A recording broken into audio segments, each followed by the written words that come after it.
Jadi kita nggak pernah tutup tuh komen negatif. Oke, janganlah. Nanti jadi kontroversi lagi kalau ditutup. Dibiarkan aja, dibiarkan karena itu artinya pesan sampai. Ya. Kita kalau grand design, kan kalau teknisnya mungkin hampir sama aja lah. Kita memanfaatkan teman-teman media konvensional, kita memanfaatkan new media kayak podcast seperti ini, kita memanfaatkan juga channel yang ada tersedia di platform media sosial, itu teknis lah. Tapi desainnya kita menyampaikan informasi itu rumusnya ada 5. Pertama, harus mudah dimengerti. Karena ini kita harus beranggapan kita bicara dengan orang awam. Harus mudah dimengerti. Yang kedua tuh harus akurat. Karena kita bagian dari pemerintah, datanya jangan salah. Makanya jangan benar-benar terburu-buru untuk menanggapi sesuatu. Bukan berarti nggak cepat loh. Tidak boleh terburu-buru. Kenapa? Kita harus memikirkan soal akurasi. Data, fakta harus betul-betul kita periksa. Karena kita dari kantor pemerintah, ya kan? Ya dong.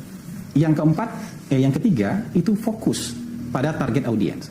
Ada beberapa isu yang mungkin audiensnya nggak umum. Misalnya soal Danantara. Mungkin audiensnya nggak masyarakat awam, tapi ada niche market. Ada segmen tertentu yang butuh informasi maka kalau bicara Danantara, bicara hal-hal yang agak teknokratis, APBN misalnya, kita fokuskan kepada target marketnya dari isu. Gitu. Yang ketiga itu kita harus punya namanya emotional connection. Jadi ada resonansinya dengan kebutuhan dan kepentingan masyarakat. Banyak kebijakan sebenarnya, tapi kita juga tahu kadang-kadang mungkin kalau ini disampaikan masyarakat mungkin nggak beresonansi dengan, makanya kita cari angle-nya yang bisa beresonansi dengan perasaan masyarakat.